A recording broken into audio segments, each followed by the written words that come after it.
Hi, I'm Ella, also known as Handmade Millennial, and this is the sew along tutorial for ME 2033.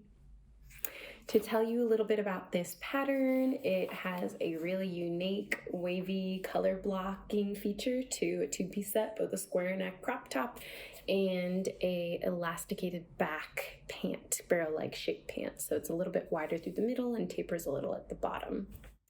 We're going to be sewing curves in this, obviously, to connect all of the color block pieces, which is a lot of fun, and I'm going to have some tips further for you in the video about how best to sew curves. Both staple knits or wovens work very well. This version has linen, and I'm going to be using two types of linen today. And this version is actually made from some fleece, almost a little bit lighter than sweatshirting fleece.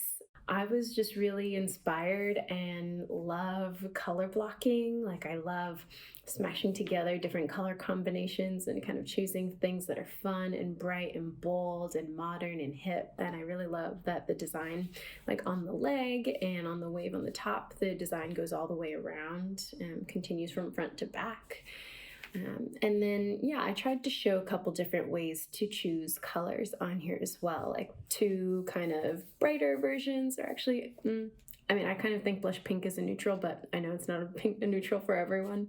So you can see a little bit of a brighter version or a version with one neutral and a color, or today I'm going to be using two neutrals, a black linen and a white linen, so you can see the result of that effect as well. But I just love color.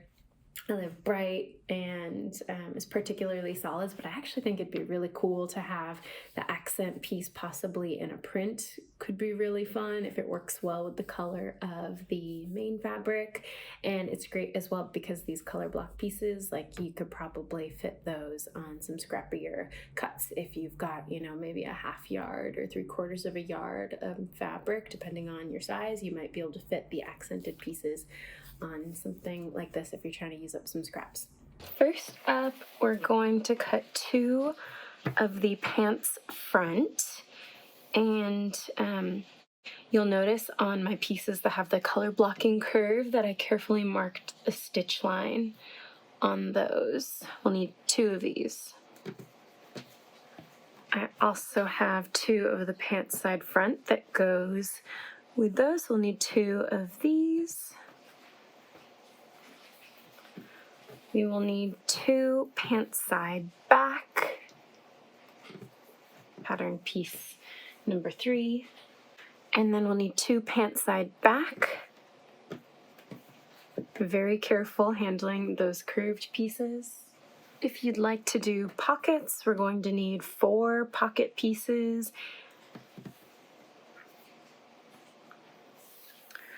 One front waistband cut on the folds and marked. One back casing also cut on the folds in the main color. We're in our contrast fabrics. We have one top front with the dart marked and the stitch line also marked. Handle very carefully. We have just one top back in our contrast fabric. Back to our main fabric, we have one top side front. And you'll notice I mark which pieces are the front and the back because it's a little bit confusing, especially when it comes to those leg pieces. And then we have another top side back this time. We will have two facing pieces, one for the back and one for the front. Both of the facings should be in the same contrast fabric. For view B, we have two cap sleeves, but if you're doing view A, you would not cut these, of course. And that's it. So the first thing we're going to do is to take all of the pieces that are part of the main color blocking like this, and we're going to run a stay stitch along the inner curved edges so that this part doesn't get stretched out in the sewing process. It's really easy for the stretching to happen, especially if you're using a fabric like I am with linen. It can stretch very easily. So we're going to run a normal stitch within the seam allowance close to the stitching lines that we've marked, just to hold the fabric in place. Because we have a curved line here, there's a lot of bias introduced, and that's what can create all of the stretching. So handle it very carefully and do this for all of these main color block pieces. So you can see this is what the stay stitching looks like in a contrast thread. It's within the seam allowance on this side, and it goes all the way around. It's just normal stitch without stretching. Okay, we're gonna put aside the pieces for the pants now, and then we're going to take the bodice front pieces and stitch the darts in those. So I've got this bodice front and the bottom bodice front that we're gonna fold. Well, first we'll make sure that we're aligning them correctly and folding the darts on the correct side. So I'm gonna go ahead and press, iron, and then stitch these.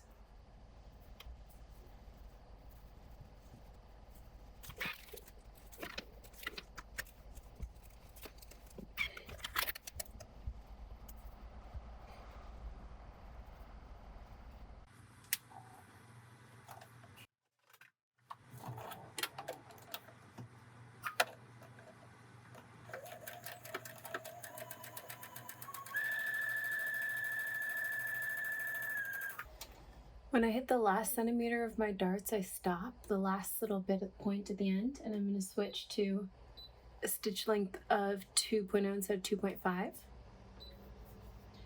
And just do the end at this smaller stitch length and kind of curve the edge a bit. And I do not backstitch. That's how it looks. And remember to put this back to 2.5 and then tie this off. I like to then take the darts after they've been stitched, and handling very carefully. I'm going to press it down and then give it a little iron with a bit of steam.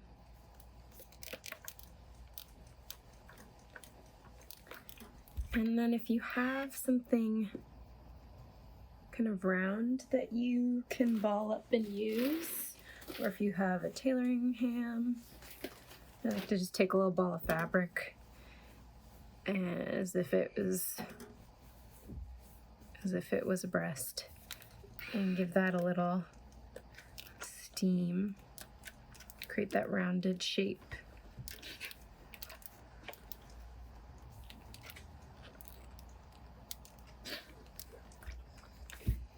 And there is our little bust dart.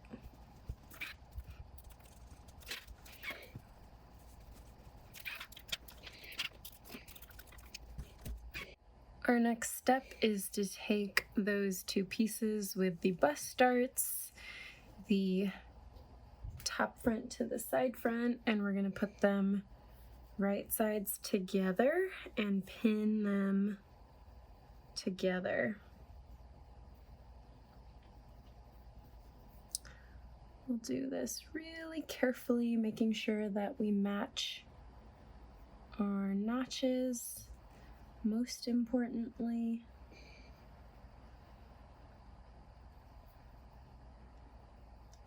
And that we just pin a lot. One thing that I'll do for these particularly bunchy looking spots is to clip into those curves before we even sew.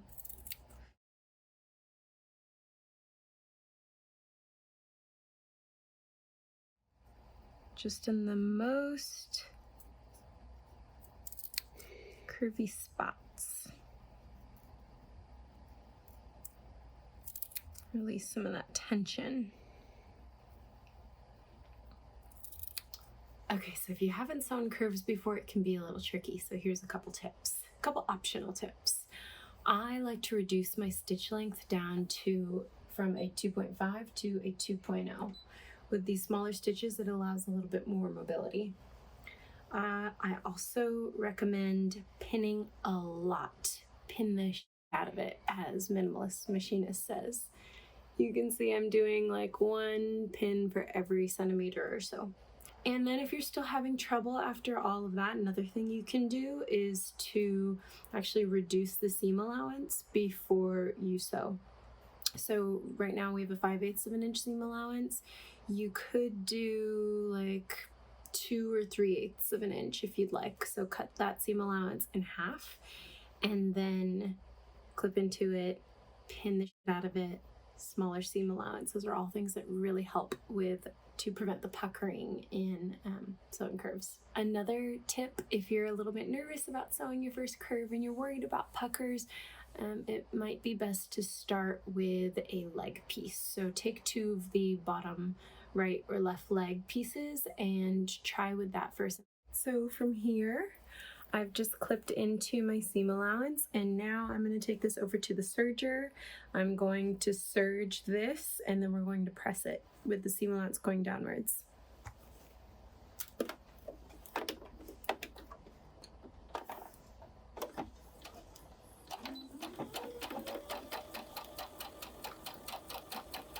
I'm going to stitch just slowly along the stitch line that we marked. And yes, I sew over my pins, don't come at me.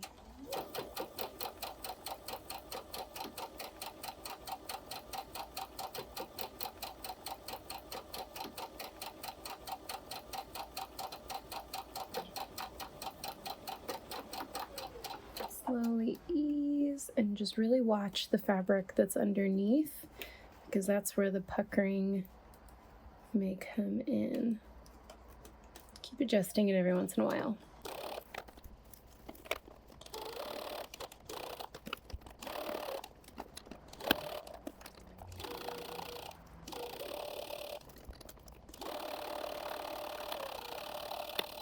Okay, crew, here we are. Doesn't it look good? Overlocked on the inside and nice, crisp, clean on this side. The next step is to do the exact same thing for the top back pieces. So we're going to piece the top to the bottom for the color block parts of the back of the top.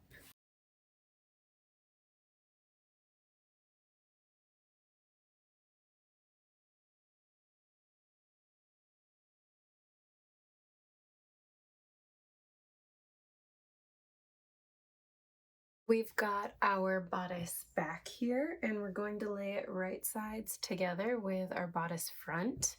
And now we're going to stitch along the side seams at a 5/8 of an inch seam allowance.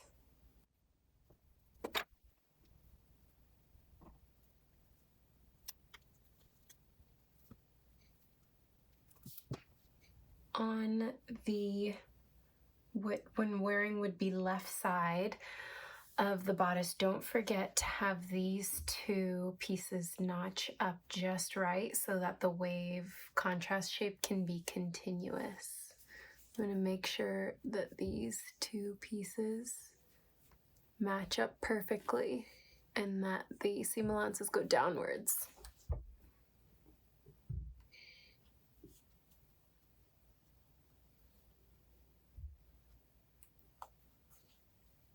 Now that our side seams are stitched, we're going to do the exact same for our shoulder seams. Don't forget to match the notches, and then we're going to stitch along here and here, both at a 5/8 of an inch seam allowance. So now I'm just pressing to the side the side seams that we sewed, and also these shoulder seams.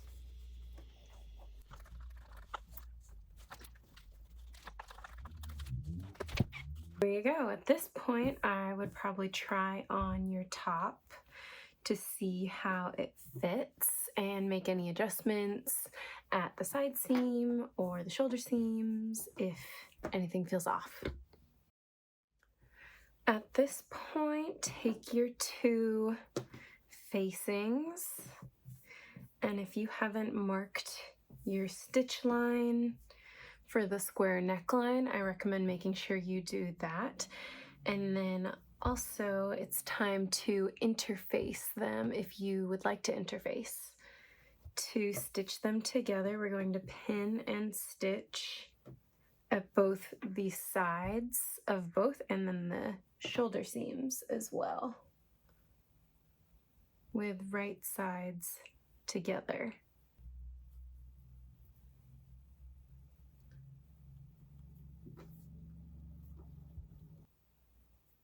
Don't forget to match the notches.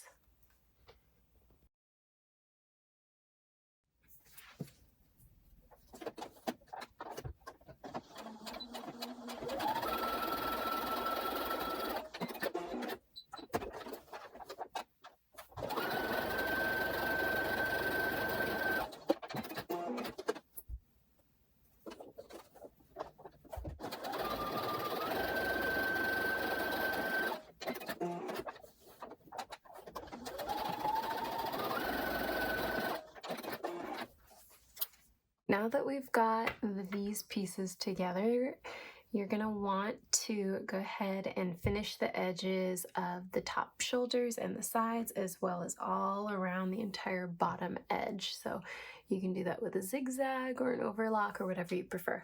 All right, next up, we've got our top right side out and our facing wrong side out, and then you're going to want to identify which part of the facing is front and back, and then we're going to connect them right sides together.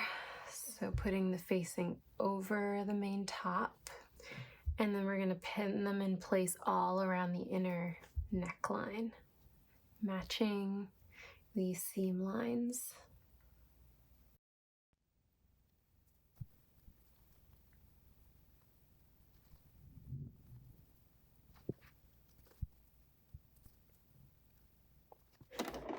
Alright, I'm going to take that out and very gently, following the stitch line that I have marked,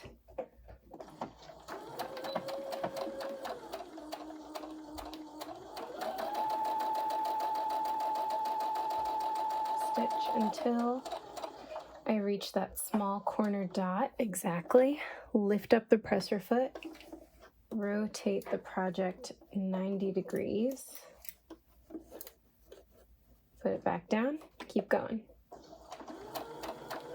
That's going to ensure the good straight square neckline. And then the next important step here,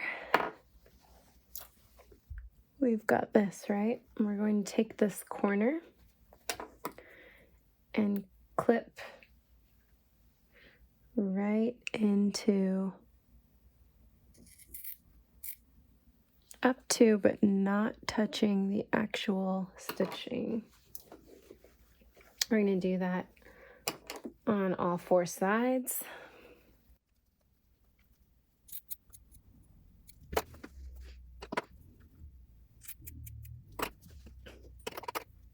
We're going to trim these seam allowances so that they have less bulk.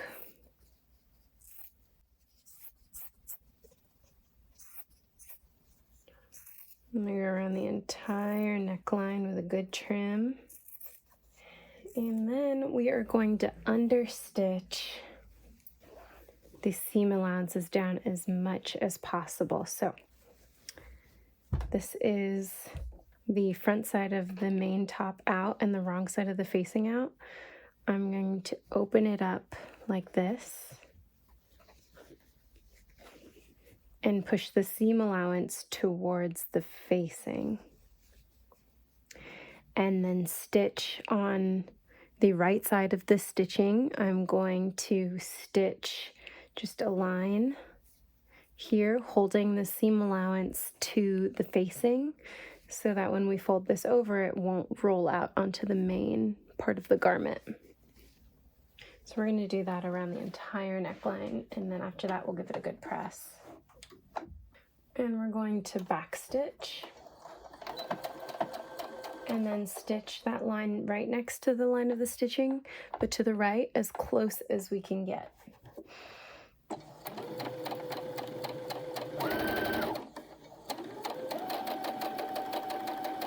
We're going to take that facing and fold it inwards, tucking it inside the top.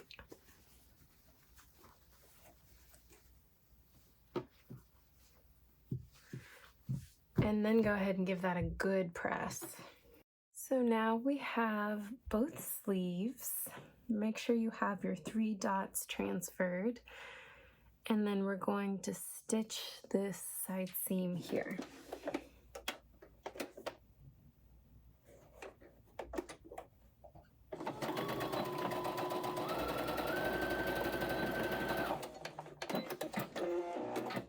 And then finish the edges of the seam there. And after you've done that, we're going to baste this in the round to keep these together in the correct place.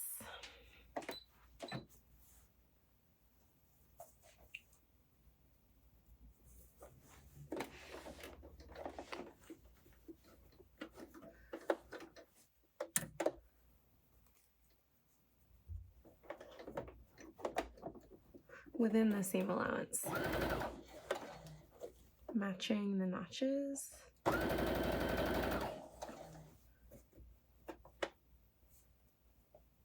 And the seams.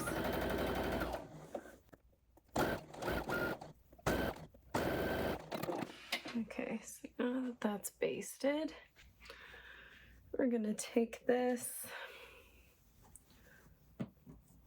right sides together and match the middle dot to the middle of the seam there.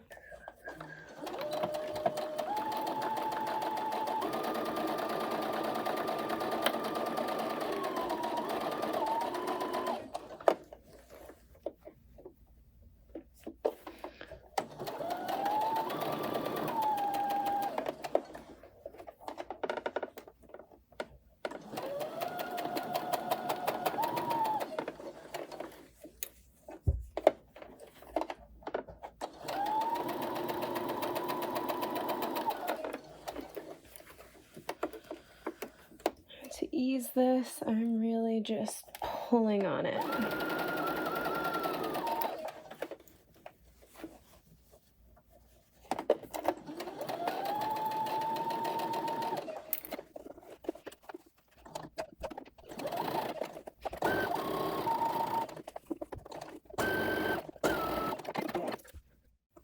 Next step, it's time to do a narrow hem on the sleeves. So I have the wrong side up of the sleeve here, and I'm simply going to fold it in once around and press that, and then fold it over one more time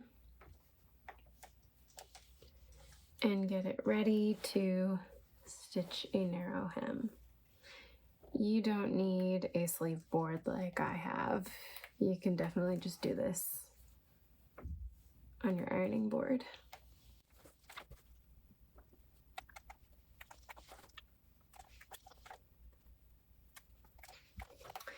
And when I'm done, it'll look like this. Fold it over twice.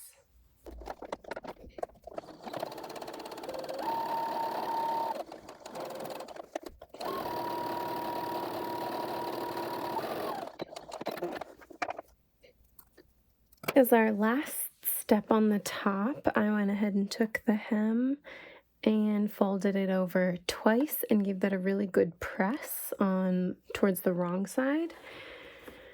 We're going to stitch this in place, and then our top is done.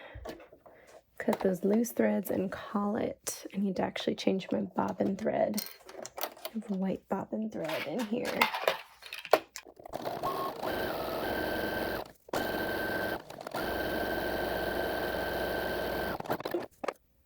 And that's it.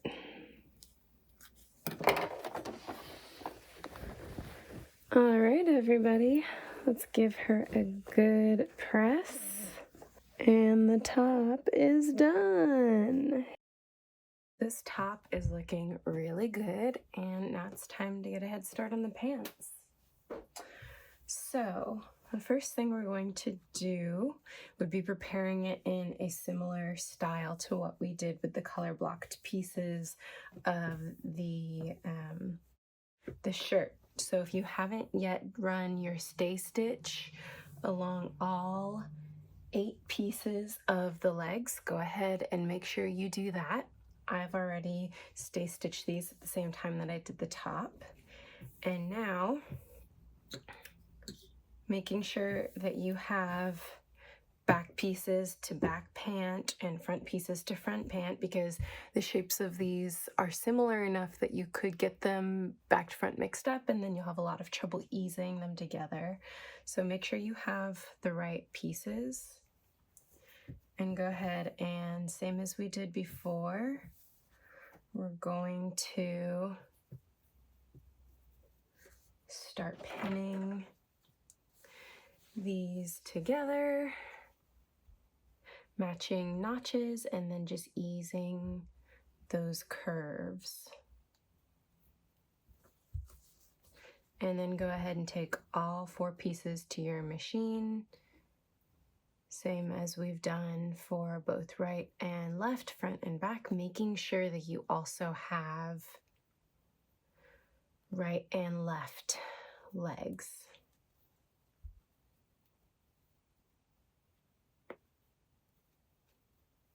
And when I say you make sure you have right and left legs, make sure for both pant pieces, back pant and front pieces, that you have them right sides up, reflecting each other.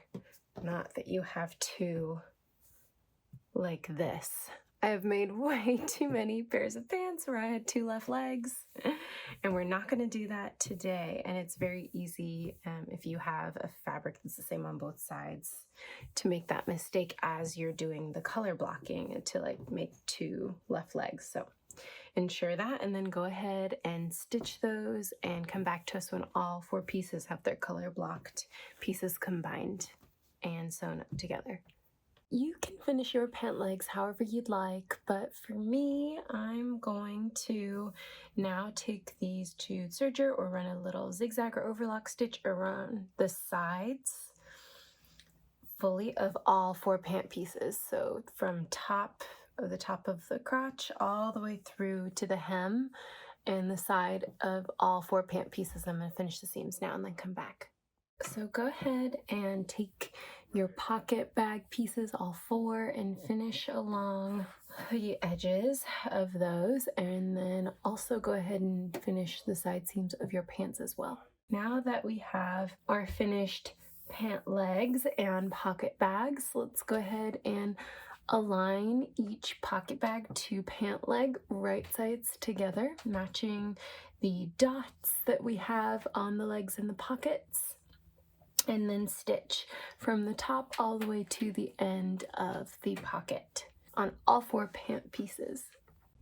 All right, now I've got my pant leg right sides up, and we're gonna give this little press over here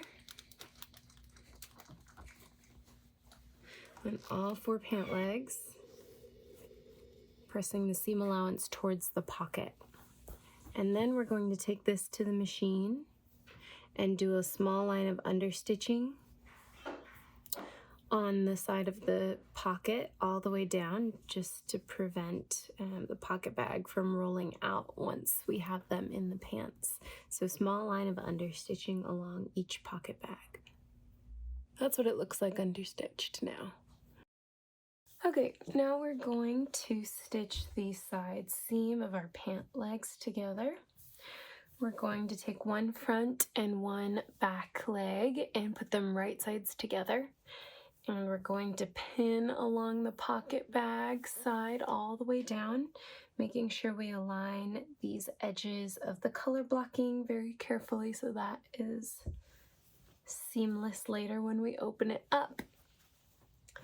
And then we're going to stitch this side above the dot to the top, and then also from this dot all the way down and around here. So I'll show you how that looks. So the first thing we're going to do here is to stitch from here to here, the top of the pocket bag opening.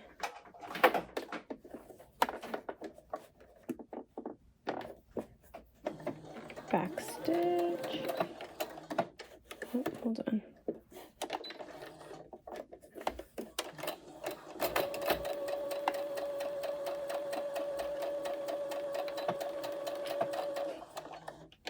Okay, and then we're going to start at the top of the pocket bag. And go all the way around.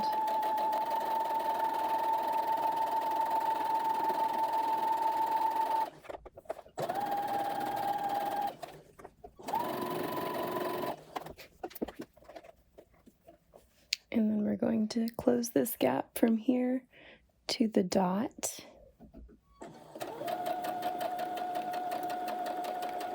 I'm going to back stitch here to just provide a little extra security. And then right with the needle in the dot, we're going to lift the presser foot, pivot, place it back down, and then finish the rest of the side seam.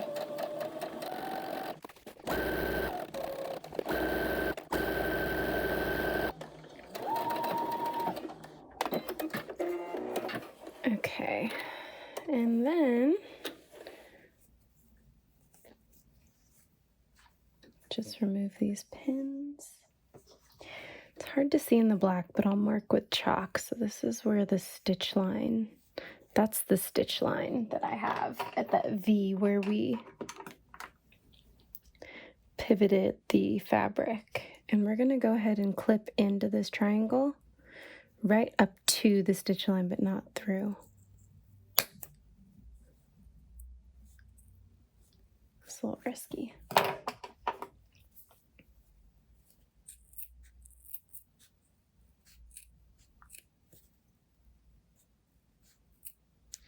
Ooh, I got some dull scissors. This is risky.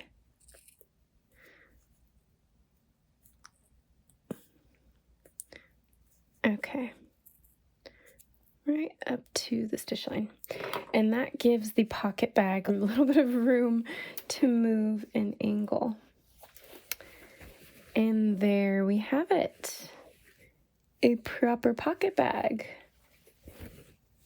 All right, go ahead and do that with both legs. All right, we're going to take the pants and open up the pocket towards the front pant. And then go ahead and smooth this and give it a nice press.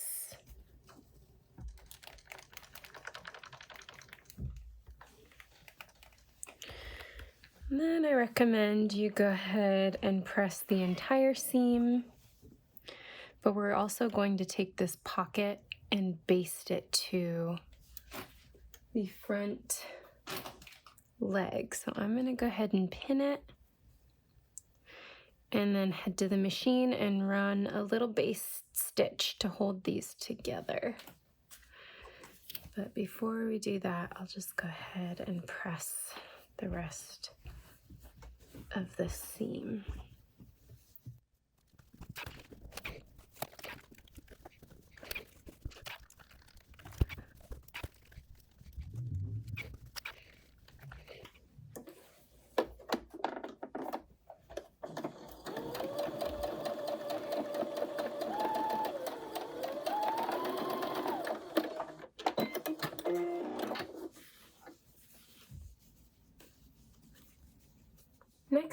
up, for each leg, we're going to fold them right sides together, and then we're going to stitch from the hem to the bottom of the crotch and not stitch this actual crotch line. We're going to just do each leg from here to here, making sure to align the color blocked pieces very carefully. So we're going to take one of these legs and turn it right side out, and the other one will remain wrong side out. And if you haven't already, I recommend giving each seam that you've sewn a very good press. And then we're going to take the right side out leg and stick it inside the leg that is wrong side out. And there we go. There's our two legs. And now we're going to match the inseam with the seams split open. Pin that in place. And pin all the way up here to the edges of each seam, matching the notches.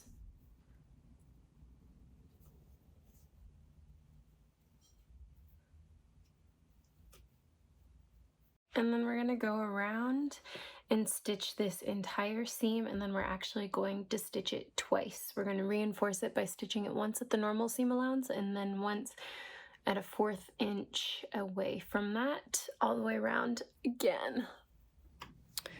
So our next step is that we're going to run a stay stitch around the entire length of the top of the pants to prevent it from stretching any. So I'm just going to run a quick stitch within the seam allowance all the way around.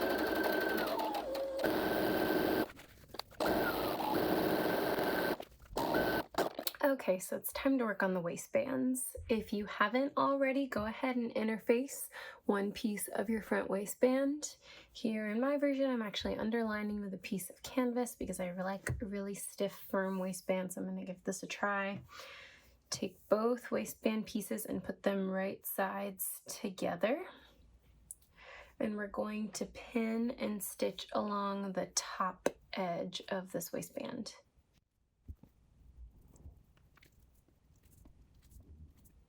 Alright, so that top edge only has been stitched. Now we're going to open it up and we're going to press this with the seam allowance towards the part that has not been interfaced. And then after we do that, we're going to run a quick understitch along this section of the waistband on the side that has not been interfaced. Next up, we have the back casing piece.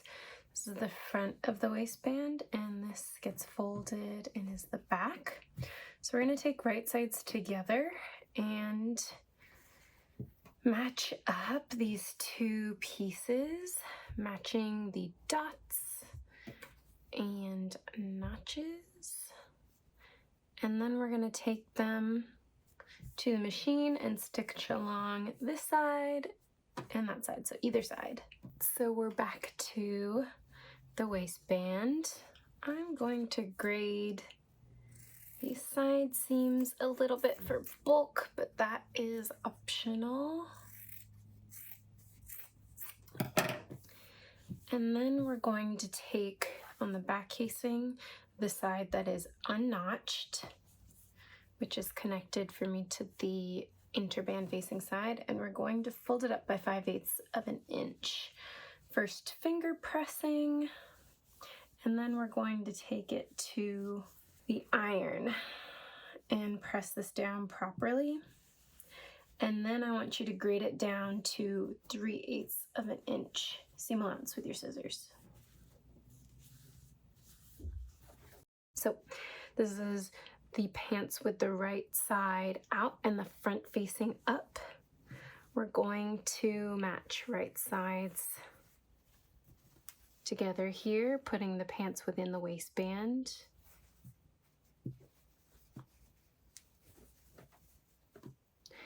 And we're going to pin this all the way around and stitch this all the way around, matching our notches here and the side seams as well.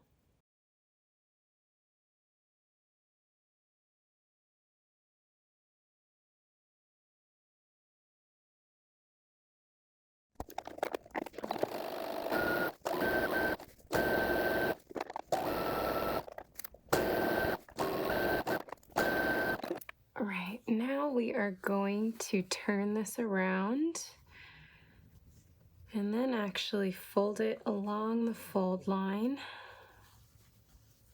to the inside.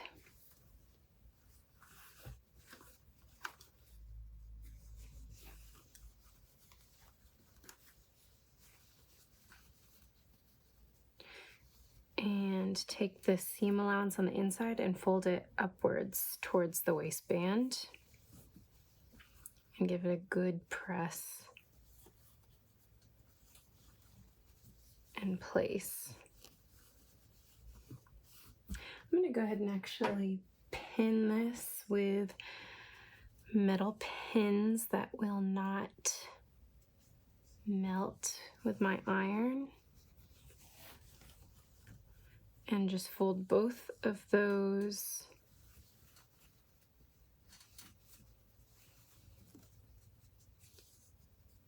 seam allowances up into the waistband. Then our next step from here will be stitching in the ditch. So encasing this folded edge we have on the inside, encasing that.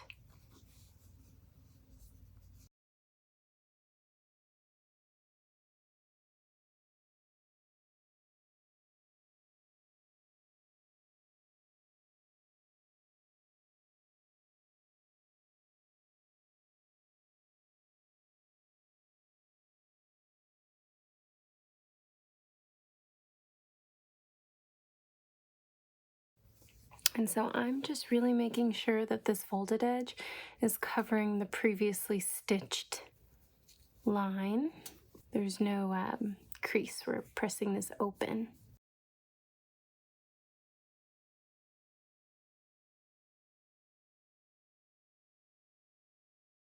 All right, here is my front waistband. This part we will stitch around the bottom of the waistband, and that will be enclosed. And in the back is where we're going to insert some elastic, and it will be gathered in the back. So we're going to leave little side openings on the inside here on both right and left sides to be able to insert the elastic and stitch it down. So for now, I'm going to start at about an inch to the right of the front side seam and start stitching along the stitch line, stitching in the ditch, and catching that back fold of waistband. So as I'm sewing, I'm going to be feeling to making sure that I have that bit of waistband caught, and then we're going to stop about 1 centimeter from the side seam on the other end. And it's really important for this step to make sure that your thread, your top thread, is a really good match to your fabric because it'll be very visible.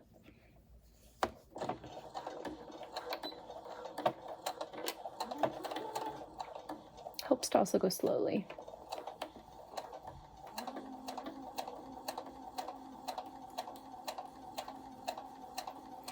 Which for someone like me, going slow takes practice and reminders. I don't like being slow.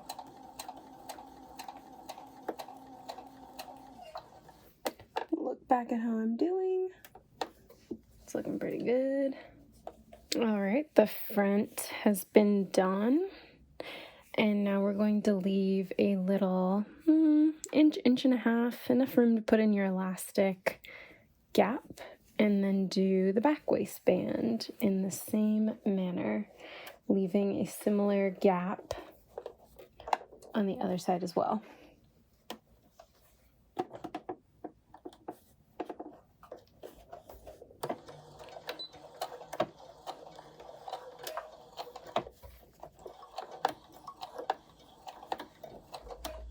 So we have the top of our pants with the waistband fully stitched down. I gave it a little press, and we have 2 openings on either side on the inside of our pants. Go ahead and find the pattern piece for the elastic guide. This is mine. I actually shortened it a little bit by nearly 2 inches for my personal waist size, but it will depend on yours. Feel free to adjust and put a safety pin through to help us guide the elastic. Now, with the back pant facing up, I'm going to insert this here and start to push the elastic through. And as we pull through,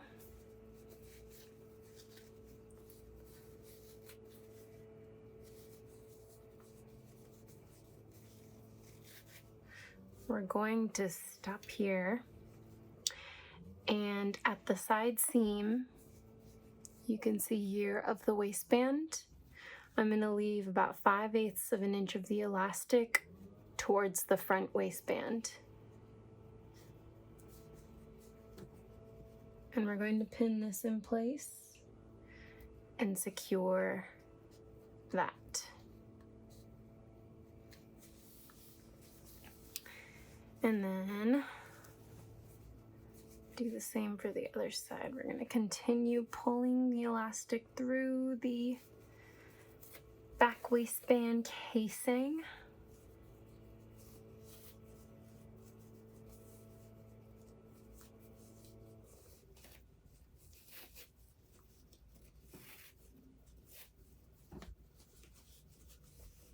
Until we reach the other side. There we are.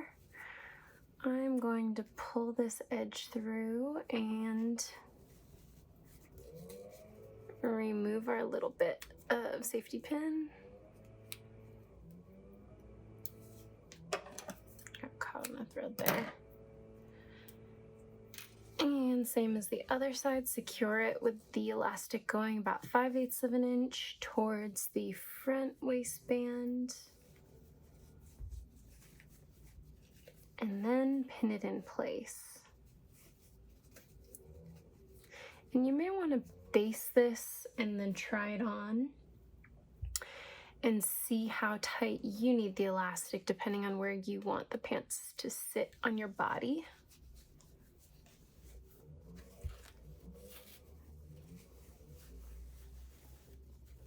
And that is what the back pants look like. They may be less gathered for you if your waist is a different measurement.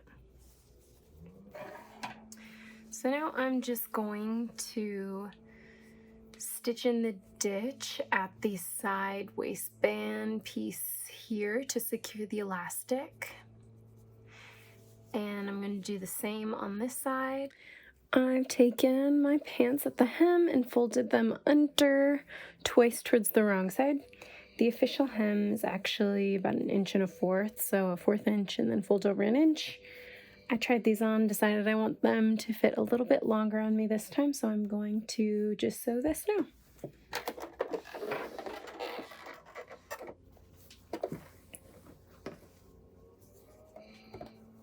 Oh, and I need to change my bobbin color first.